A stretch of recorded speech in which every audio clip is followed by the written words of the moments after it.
Fala, galera Smart! Estamos aqui hoje para mais uma entrevista, o Smart Entrevista, eu, Pierre, e hoje nós vamos receber a Isabelle, que vai contar um pouquinho da história e da trajetória dela, e vamos discutir alguns temas espinhosos aí dos leilões de imóveis. E aí, Pierre, tranquilo? Tranquilo, boa noite, Renan, boa noite, Isabelle. Retomando aí, né, o nosso projeto aí do Smart Entrevista, que o objetivo é trazer aí os vários players, né, da área de leilão de imóvel.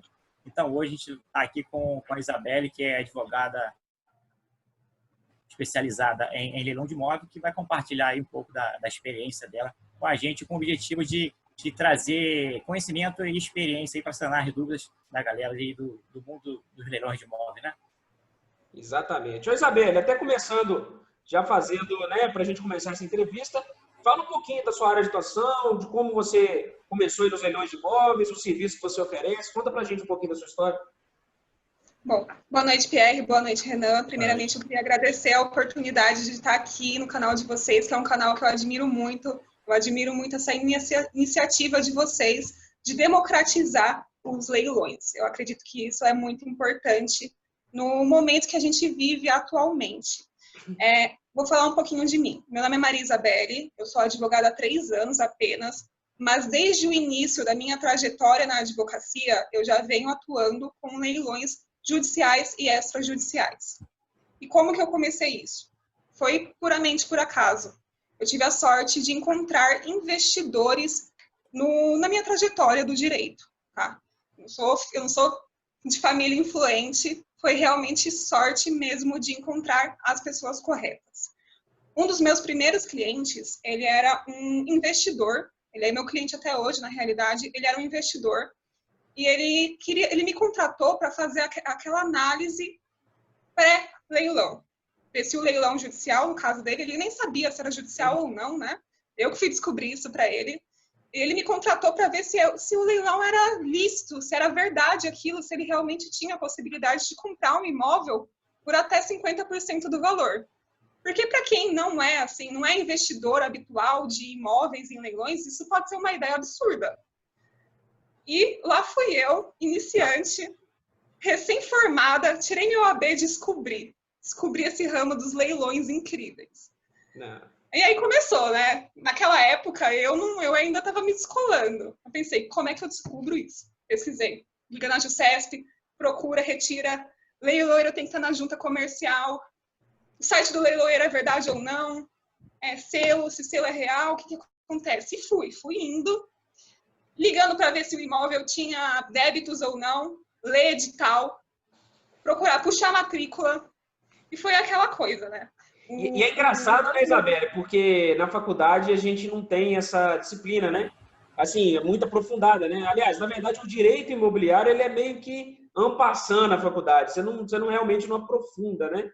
Então, realmente, deve ter sido uma tarefa árdua começar e, de repente, ter que aprender no campo de batalha, né? Sem ter essa base teórica ali atrás, né? Lógico, né?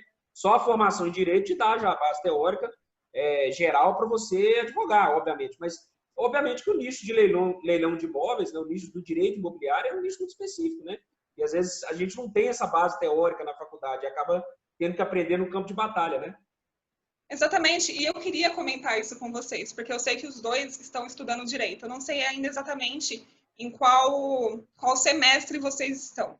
Só que no meu caso, por exemplo, eu tive um pouquinho de execução, um pouquinho que eu digo assim, né? O que deu ali para ter, né? Com o professor ali falando 2 horas de aula, eu tive um pouquinho de execução no 5º ano. Foi bem breve ali, ele pincelou alguma coisa ali sobre leilões judiciais, e se eu soubesse que esse seria o meu ramo de atuação, eu teria prestado mais atenção, eu teria acordado mais cedo, tomado mais café. Mas naquela época eu não tinha nem ideia, eu trabalhava na Defensoria Pública, então o meu ramo era o quê? Pensão alimentícia, uso capião. O máximo ali que eu tinha um contato com o direito imobiliário era quando eu puxava a matrícula do uso capião. Era nesse tipo de situações. Eu pedia um despejo, tentava, sei lá, reverter um despejo ali do meu cliente, tentar salvar ali a situação. Então, esse era o máximo que eu tinha de ideia de direito imobiliário, de leilões. Esse era o máximo que eu tinha ali de contato. Então, eu saí, assim, para a advocacia, em relação ao direito imobiliário, crua, para aprender na raça, sozinha mesmo. Então, em relação a isso, assim, eu tenho que agradecer a internet. E um bom amigo que na verdade, ele era até... Minha irmã também, ela é advogada, né? E ela me apresentou esse amigo dela, que ele já tinha alguma experiência prévia. E ele me ajudou muito. Ele me deu ali muitas dicas que me ajudou. Não posso negar, ele me ajudou bastante também. Aluguei muito o ouvido dele. Bom, esse foi o momento ali que eu comecei a entrar nos leilões. A partir daí, você já começa a receber recomendações, o telefone já começa a ligar, né? E você vai se habituando. Você já aprendeu uma vez ali na base do trauma, você já aprende de uma vez. Quando é no trauma, já o conhecimento entra. E esse meu cliente, eu tive a sorte de que ele conseguiu arrematar. Então, ali eu já peguei também a parte processual da arrematação, né, do leilão judicial. Aprendi ali também tudo na raça, internet, colega, foi indo. E o que aconteceu? Eu percebi que, além de ser um ramo do direito que eu gosto, ele é um ramo do direito que assim, para o advogado, ele vale muito a pena.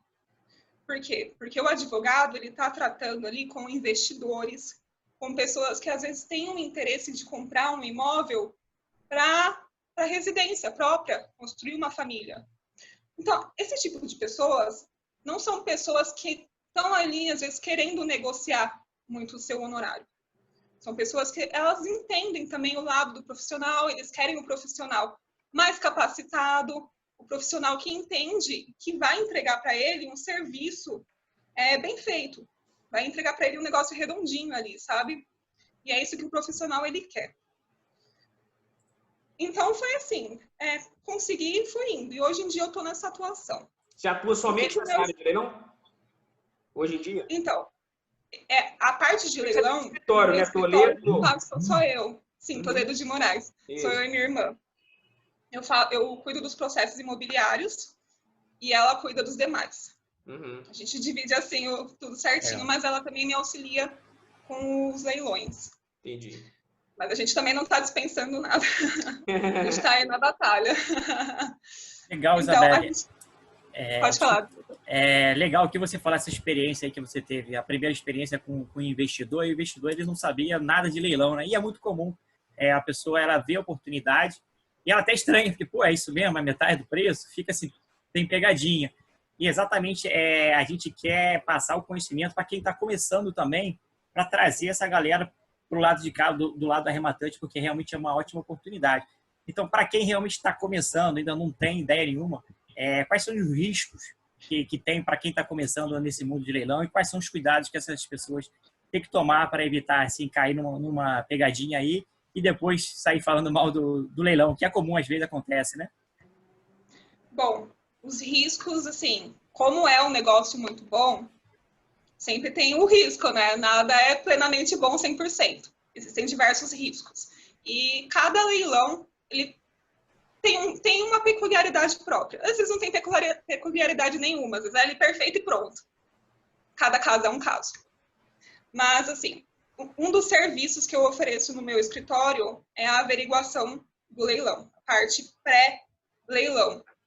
Ver se o leiloeiro ele tem um trabalho lícito, se realmente é um leiloeiro. A gente sabe que, infelizmente, principalmente em leilões de bens móveis, está tendo muita fraude.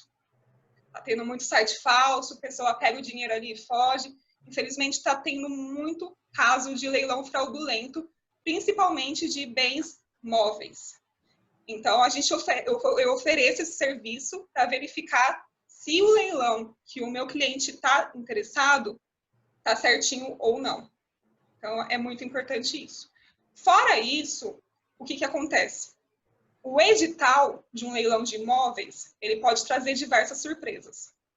Às vezes o cliente me ligou uma senhora ontem, gente, essa senhora ela estava interessada num imóvel aqui perto de onde eu estou, na Consolação, e no edital previa que o que foi penhorado era apenas 50% do imóvel.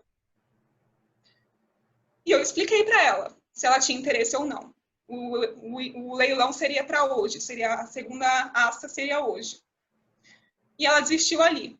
Inclusive, ela nem me pagou, eu dei essa informação para ela de graça. Eu fiquei com dó dela. Existem leilões que a pessoa pode acabar pegando ali um apartamento sem a garagem. Existem diversas coisas que a pessoa tem que se atentar antes no edital para não cair numa furada, ir lá e arrematar uma coisa que não era exatamente o que ela queria. Isso é muito importante. Existem também casos do leilão ser anulado. Infelizmente, acontece muito esse tipo de coisa. O leilão ser anulado. Às vezes ele é arrematado por preço vil, às vezes teve ali uma intimação que não foi feita. E aí entra o advogado para fazer essa análise completa e entregar aquilo certinho para o arrematante, para o possível arrematante. Agora, assim, o que eu acredito? Eu acredito que uma pessoa que não é advogado consegue fazer isso tudo. Mas aí tem que ser uma pessoa bem escolada. Porque realmente você analisar edital, puxar matrícula, ler processo e entender é muito complicado. Existem sim diversos riscos. Esses riscos são evitáveis, mas aí fica da pessoa saber se ela consegue ou não fazer isso sem um advogado. Envolve muita disciplina também, né? Interesse, né? Normalmente, eu acredito muito até na disponibilidade de tempo que a pessoa vai dedicar para isso, né? Realmente, assim, a gente sempre fala isso, né, para os alunos lá do curso Zero Arrematação, que envolve um certo tempo, né? Não dá para achar que vai, uma vez ou outra, dar uma olhada e que vai conseguir fazer arrematação. Não é assim que funciona. Tem que ter disciplina, estudo, tem que estar sempre se aprimorando para poder realmente melhorar o processo de trabalho, saber ler, identificar no processo aquilo que é relevante, aquilo que não é. Então, realmente, eu concordo plenamente com você. É possível que qualquer pessoa faça o checklist do leilão, mas não é simples, mas não é fácil. Envolve uma certa dedicação. Tem que se aprimorar, tem que né, ficar atento àquilo que é necessário olhar, aquilo que é relevante. Então, muitas vezes, pessoas preferem terceirizar e não há nada errado com isso. De errado com isso. A pessoa não se sente confortável em fazer, paga para alguém fazer e vai custear o honorário de quem vai fazer. Obviamente, vai estar uma prestação de serviço que é qualificada, porque nós estamos falando aqui de uma oportunidade que não é uma oportunidade qualquer. Você não encontra todo dia comprando um bem pela metade do preço, você não acha isso em lugar nenhum. Então, obviamente, se você quer terceirizar essa análise, você vai pagar bem o advogado, porque, obviamente, ele está fazendo um trabalho que vai te trazer uma lucratividade alta, né, Pedro? Perfeito, é o que eu falo. E tem que gostar também, não adianta nada você tentar entrar numa atividade que você não gosta. Exato. Porque se você não gosta, não vai dar certo. Você pode fazer uma vez, duas, mas você vai cansar, vai desistir, vai ficar desmotivado. E leilão é persistência, é consistência, você tem que estar trabalhando sempre e envolvido no meio. A gente respira leilão, a gente vive leilão, final de semana, férias, a gente fala de leilão. Então, assim, é 24 horas por dia. Renan manda mensagem 5 horas da manhã, eu mando meia-noite, a gente respira esse ambiente de leilão o tempo todo. Até na área do nosso trabalho, a gente trabalha com imóvel também, então assim, é algo que a gente gosta. E como a gente gosta, não quer dizer que não é trabalho, mas é prazeroso também. Então, assim, não é algo que seja um peso para a gente, pelo contrário. Isabelle, aproveitando que você falou dessa assessoria, né, especializada em leilão que você faz essa assessoria, ela é voltada só para a parte, vamos dizer assim, jurídica ou também tem uma avaliação financeira, análise de rentabilidade, até que preço pode chegar, ou essa parte da lucratividade fica a critério aí do arrematante? Essa pergunta é muito boa, inclusive eu respondi isso hoje no meu Instagram. É até engraçado você ter perguntado isso. Bom, eu tenho formação apenas em direito, eu não tenho formação em economia, eu também não sou corretora de imóveis. É óbvio que eu consigo enxergar uma boa oportunidade quando eu vejo, mas eu acredito que na minha condição, apenas como advogada, não tenho uma formação econômica muito boa para poder informar, eu não me sinto no direito de poder informar isso para a pessoa, se para ela vale a pena ou não como um investimento imobiliário. Então, eu acredito, no meu caso, eu deixo isso para uma avaliação do cliente. Eu não faço essa parte. Eu leio o processo, eu traduzo ele para a forma coloquial e eu deixo que o meu próprio cliente escolha se esse é o investimento que ele quer fazer ou não. Você garante para o cliente que o leilão não vai ser anulado. Fala assim, olha, eu estou te dando aqui uma oportunidade, esse leilão não vai ser anulado. Agora, até qual lance você vai dar, se você vai morar, se você vai para investir, qual que é o lance máximo, aí é uma avaliação do próprio investidor, do próprio cliente, né? Entendi.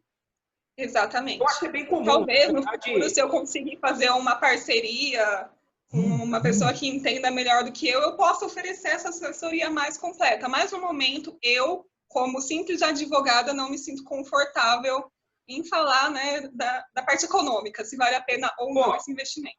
a parte financeira tem aí uma ferramenta que eu conheço, eu já ouvi falar nessa ferramenta aí, está disponível aí no mercado, uma tal de planilha Smart que vai te ajudar bastante, mas fora brincadeira, mas é isso mesmo. Normalmente, os advogados, eles em geral, tá? Para assessoria, normalmente é mais essa área mesmo, da parte jurídica, né? Que já é um excelente, porque acho que o maior medo, inclusive eu vou falar de um dos medos agora, um dos principais medos do investidor, de quem vai comprar imóvel leilão. O primeiro medo é do imóvel, do leilão ser anulado, perder o dinheiro, né? Alguma coisa desse tipo. E tem um outro grande mito, né? Que eu queria que você falasse um pouquinho para nós, que é do imóvel ocupado. Né? As pessoas têm um grande, o Pierre até fez um vídeo recente aí, falando sobre imóvel ocupado, um dos grandes mitos, né? E eu queria que você falasse um pouquinho sua experiência com desocupação. E assim, por exemplo, um leilão extrajudicial, que você tem que entrar com ação autônoma de missão na posse, percentual dos seus leilões, das suas assessorias que você necessita entrar com ação, como é que tem sido as suas negociações para desocupação, se tem tido sucesso? Fala um pouquinho para a gente sobre isso. Acho que é um medo aí que a galera sempre tem, e quem estiver acompanhando esse Smart Entrevista, certamente vai ver muito, muito valor nessa resposta, porque é um grande mito realmente. Bom, em relação ao imóvel ocupado, eu não vejo isso como um grande empecilho no momento de uma arrematação. Por quê? Graças ao nosso mundo jurídico belíssimo, a gente tem uma ação chamada de imissão na posse. E ela é aplicada tanto no processo judicial, no leilão judicial, quanto no leilão extrajudicial, ambas com as suas peculiaridades. No leilão judicial, a emissão na posse ela é até mais fácil, porque você vai pedir ela dentro do próprio processo de leilão. Então, vamos supor que o imóvel está ocupado. Eu tenho uma petição modelo no meu escritório que eu só adapto e pronto, peço a emissão na posse do meu cliente e o juiz ele vai dar um prazo para o ocupante sair. Tá? Na realidade, como acontece? Meu cliente foi lá, arrematou, o juiz homologou, eu posso pedir a emissão na posse. Eu costumo enviar uma notificação extrajudicial. Eu estou com um caso aqui recente que eu enviei a notificação e a ocupante até já me respondeu. Ela me falou que ela vai sair, que ela já está olhando um outro imóvel e que ela vai sair. Então, eu acredito que ela vai sair antes mesmo do juiz dar a emissão. Não vai ter necessidade de ir lá com a polícia nem nada. Mas, assim, em relação à emissão na posse, judicialmente não é um problema. Tá? É uma petição ali dentro do processo, o advogado consegue resolver tranquilamente. Extrajudicialmente, o que acontece? A lei de alienação fiduciária, ela deixa que o arrematante, se a pessoa não sair voluntariamente, obviamente, ele deixa que o arrematante, né, contrate um advogado e entre com uma ação de emissão na posse e ele pode pedir uma liminar, e a pessoa terá que sair em 60 dias. Sai em 60 dias? Nunca vi sair 60 dias ali. Às vezes o processo leva um pouco mais de tempo, né? Mas, assim, 6 meses, por exemplo, para a pessoa sair de dentro de um imóvel que você arrematou praticamente, às vezes, pela metade do preço, eu acredito que ainda seja um tempo muito bom. Então, para mim, essa questão do imóvel estar ocupado não é um grande empecilho no momento que eu vou falar para a pessoa se seria interessante ou não ela olhar um imóvel que está ocupado. Eu não vejo isso como um grande empecilho. O advogado ele consegue resolver uma situação como essa. É muito bom, Isabela, você comentar isso, que é exatamente o que a gente fala, né? Que é um grande mito, é uma crença limitante, isso que imóvel ocupado é um problema. Na verdade, a gente enxerga como uma oportunidade, né? E você falou aí que normalmente entra com a ação autônoma, né? Ou se for judicial, você entra ali pede ao juiz que emita ali mandado de emissão na posse. No leilão extrajudicial, a lei 9514, né? Lei de alienação fiduciária, ela prevê lá que o arrematante, né, ou quem vier a suceder lá o banco, né, que é o arrematante, pode cobrar a taxa de ocupação no valor de 1% do valor, né? Então, assim, você falou que as ações podem, às vezes, demorar um pouco. Então, nessa negociação amigável, que é recomendável fazer antes de entrar com a ação, você vislumbra aí alguma oportunidade de usar essa taxa de ocupação tipo como uma moeda de negociação ali com o devedor para poder, de repente, forçar a sair mais rápido? Como é que você entende isso? Com certeza absoluta. Inclusive, eu acredito que essa taxa de ocupação ela foi colocada na lei como uma forma de impor, né, de tentar fazer com que o ocupante saia o quanto antes possível do imóvel que já não é mais dele, né? Ele tem ali a posse direta, mas ele não tem a posse indireta. Então, eu acredito que essa taxa de ocupação foi colocada ali justamente para forçar essa saída do ocupante. Inclusive, eu até digo, né, para os advogados, utilizem todos os meios que vocês possuem à disposição de vocês para conseguir deixar tudo certinho para o seu cliente. É até uma forma de fidelização. Quanto antes você conseguir ali para o seu cliente, mais feliz ele vai ficar com a sua atuação no processo e, de novo, ele vai te contratando. Eu até acho assim que é a forma que essa taxa de ocupação, acho que foi meio nesse sentido também. Eu acho que a intenção do legislador foi de criar um mecanismo de onerar a posse injusta, né?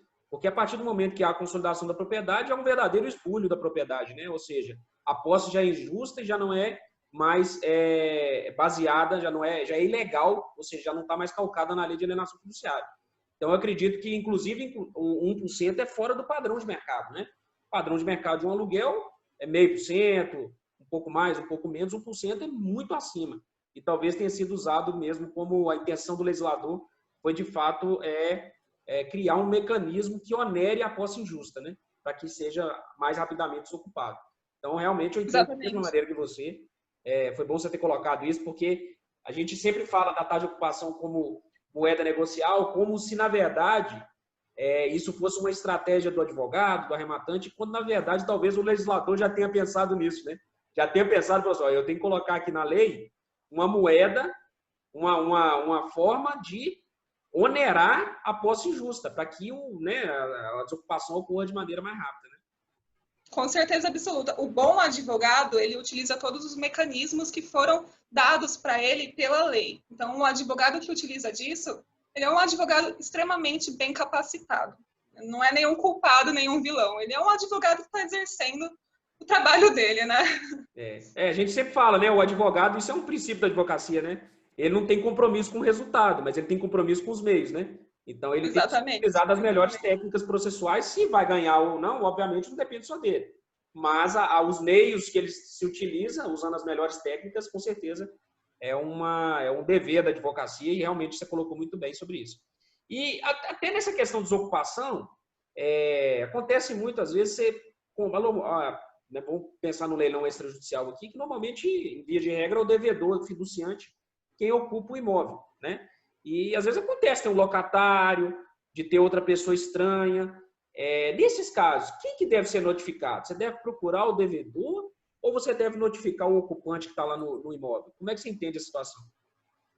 Então, a lei de alienação... ou mesmo na ação de missão na posse, tá? Qualquer um dos dois casos. O que você entende? Quem deve ser notificado? Então, a lei de alienação fiduciária, ela deixa muito claro que quem deve ser notificado é o devedor fiduciário, tá? Em relação ao ocupante, vamos supor que o devedor fiduciário, ele alugou o imóvel. Aí existem diversas questões.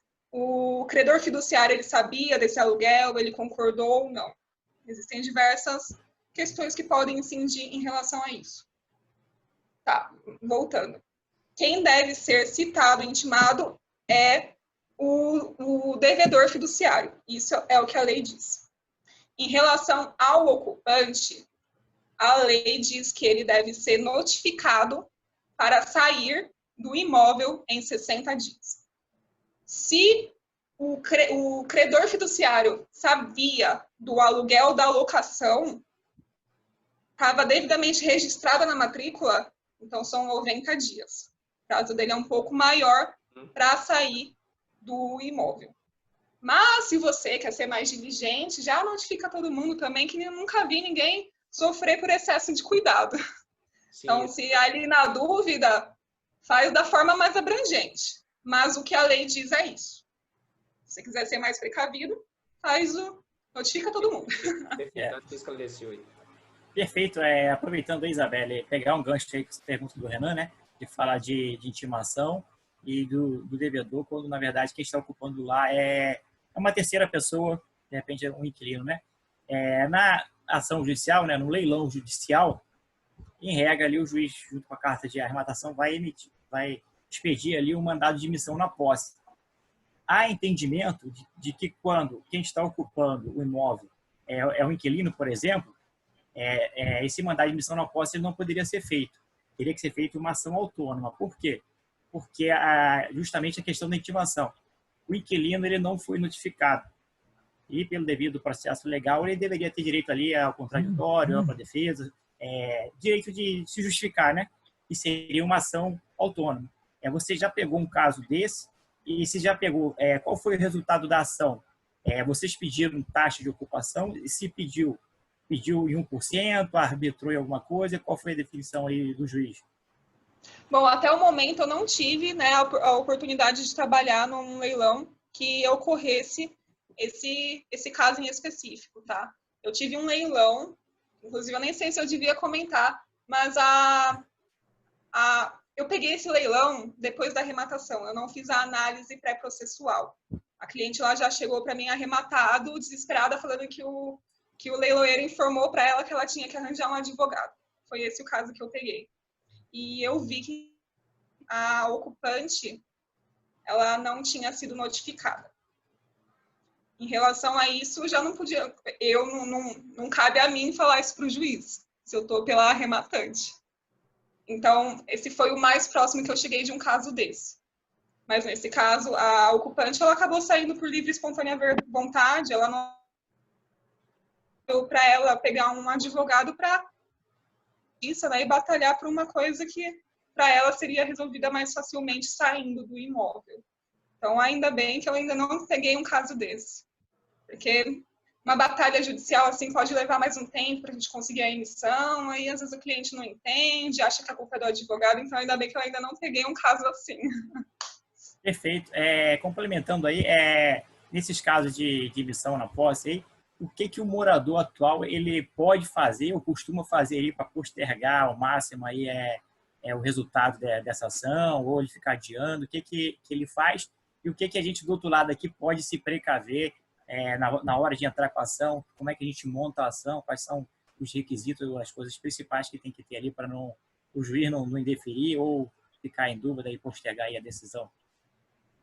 Bom, vamos supor que o juiz ele já deu a emissão na posse e o ocupante, né, ele não quer sair do imóvel. Acontece muito isso. Nesse caso, existem diversas ações que ele pode entrar, né, recursos que ele pode tentar ali interpor para tentar atrasar essa emissão na posse. Se tiver tudo certinho, vai ser tudo meramente protelatório. Mas existem casos em que o juiz ele aceita atrasar essa emissão, tá? O que acontece? O ocupante ele pode entrar com... Perdão. Eu já vi entrar com mandado de segurança, eu já vi entrar com embargos ao leilão, eu já vi entrar com agravo de instrumento, mas em nenhum caso meu ainda houve uma reversão. Mas, assim, existe uma diversidade de meios que o ocupante pode utilizar para tentar protelar a emissão na posse, tá? Mas é o que a gente está falando, são os riscos do negócio, entendeu? Então, isso tudo pode ser avaliado antes também. Mas existem casos também em que o ocupante não briga. E, na minha experiência, são a maioria dos casos. Geralmente, a pessoa não quer entrar numa batalha judicial. E fazendo o trabalho bem feito, né, você evita, porque eu imagino que você já deve ter visto algum caso de cancelamento. Ainda bem que não aconteceu com você, né? Quer dizer que o trabalho prévio, né, que é o mais importante, está sendo bem feito, né? Você faz as verificações, obviamente você mitiga o risco de uma eventual anulação, mas pode acontecer, né? Você já viu algum caso assim de anular um registro, por exemplo, né, que é uma situação até gravosa, né, porque, na verdade, o direito real ele tem uma característica erga omnes, né, ou seja, ele produz efeito contra terceiros. Né? Então, em regra, após o registro do imóvel, um cancelamento ele é muito difícil, mas nós já vimos isso. Você já viu em algum caso desse, de cancelar um registro e anular o leilão, né, e não resolver perdas e danos? Porque a regra natural seria resolver após o registro em perdas e danos, né? Mas é uma situação que pode acontecer. E aí, como você já respondeu que não aconteceu com você, isso quer dizer que é mais um sinal aí do trabalho bem feito previamente e que verifica as intimações e evita todos os problemas.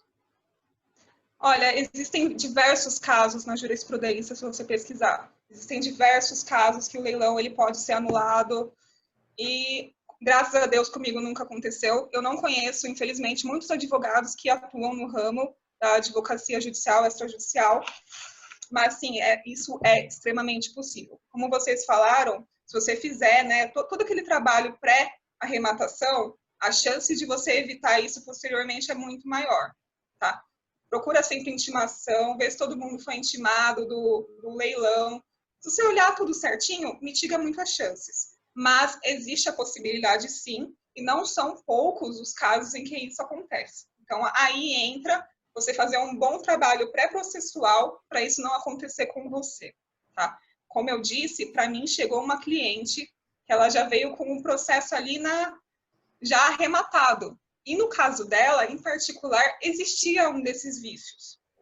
Então, aí que tá, né? Aí que entra também você olhar aonde você está investindo o seu dinheiro. Exatamente, perfeito. Exatamente, Isabel. Legal essa experiência aí.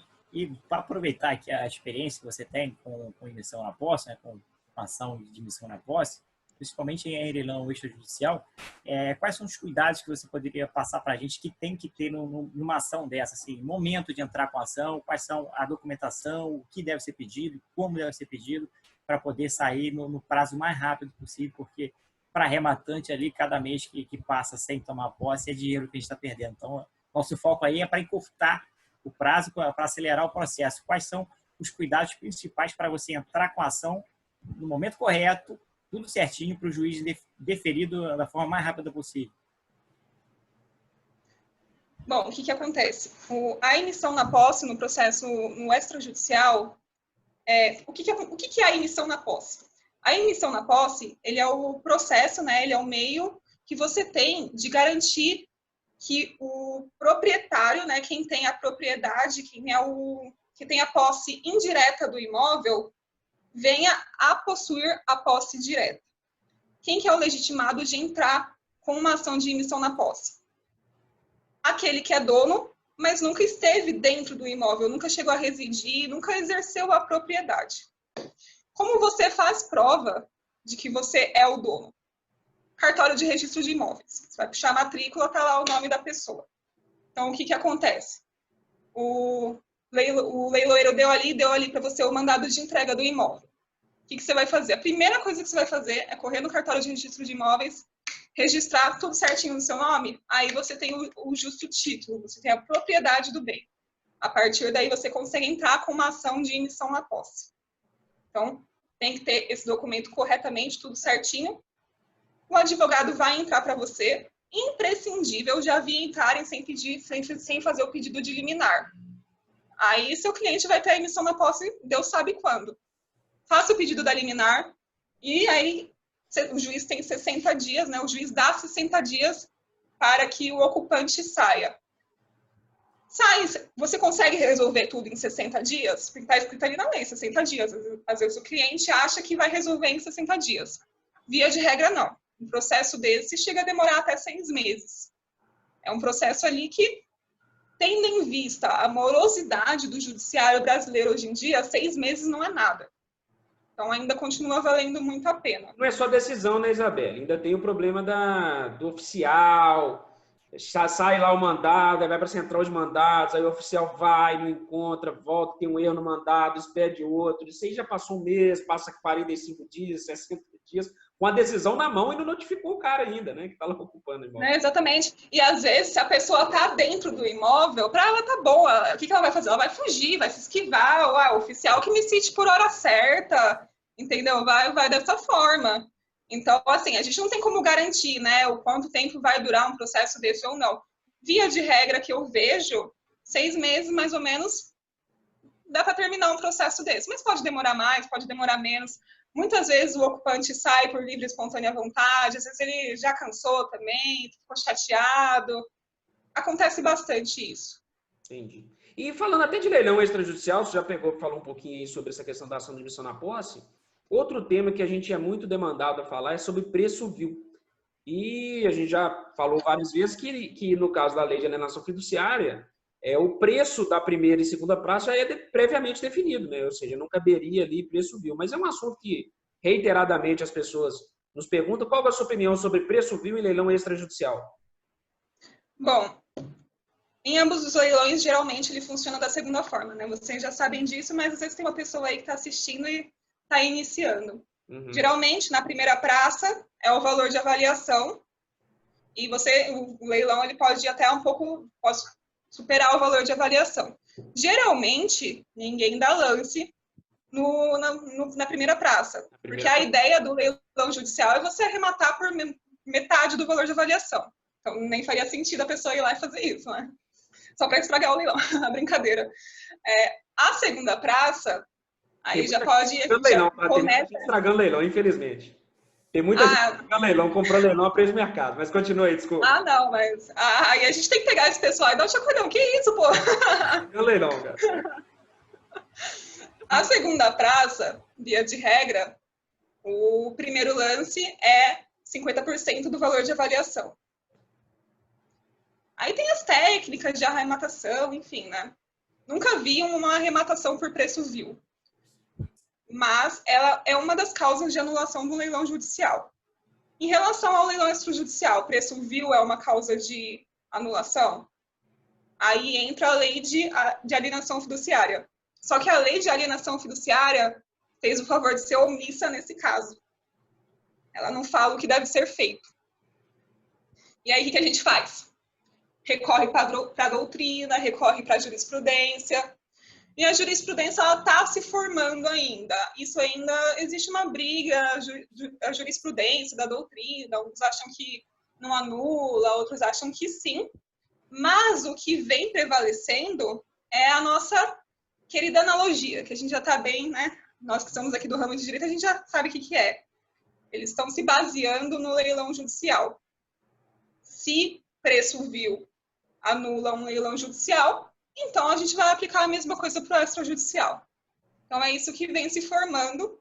Então, se você é arrematante e viu aí uma oportunidade de comprar abaixo do valor, da metade do valor de mercado, pode ser uma furada. Não recomendo. Perfeito.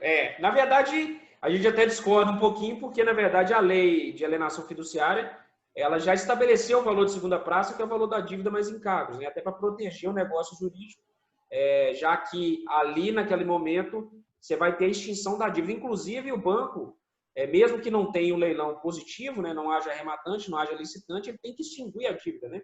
Então, na verdade, o objetivo ali é a extinção da dívida e vamos dizer assim, o encerramento do contrato de financiamento e do contrato acessório de alienação fiduciária. Então, naquele momento ali, a gente entende que não caberia preço vil, porque a lei determinou, que é o valor da dívida mais encargas, com esse único objetivo de encerrar o contrato de financiamento e o contrato acessório de alienação fiduciária. Mas, obviamente, a gente vê de tudo. Como você disse, aí já tem uma linha também, muita gente segue a linha de que tem que ser similar ao leilão judicial. Mas, enfim, terminando aqui, Isabelle, coloca um pouquinho as suas redes sociais, seus contatos, para a galera aí que quer acompanhar.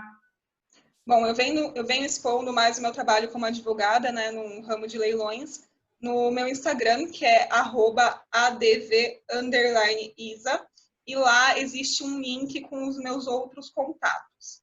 Então, eu sou super acessível por lá, eu respondo todo mundo, pode me chamar com certeza. Se você tiver alguma dúvida, com alguma coisa aí que você ainda quer entender, você pode me procurar por lá. Perfeito, perfeito. Pierre, alguma consideração adicional? Não, achei assim, sensacional a entrevista. Obrigado aí, Isabelle, por poder compartilhar aí sua experiência aí profissional com a gente, seus conhecimentos. E o nosso objetivo é esse, né? Que juntos somos mais fortes, né? Então, se todo mundo se unir e passar conhecimento que tem, todo mundo ganha, e a gente consegue trazer mais arrematantes para esse mercado de leilão. Todo mundo ganha, advogado ganha, arrematante ganha, o banco ganha. Então, assim, muito obrigado mesmo pela participação.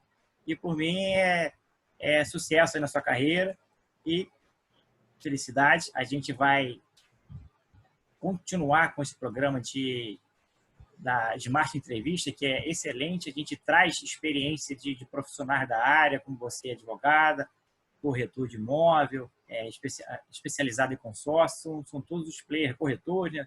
Todos os players que atuam nessa área e agregam muito com sua experiência para o arrematante, seja o arrematante investidor, seja o arrematante que quer comprar um imóvel para morar. Então, assim, muito obrigado mesmo pela sua participação. Também queria agradecer, Isabelle.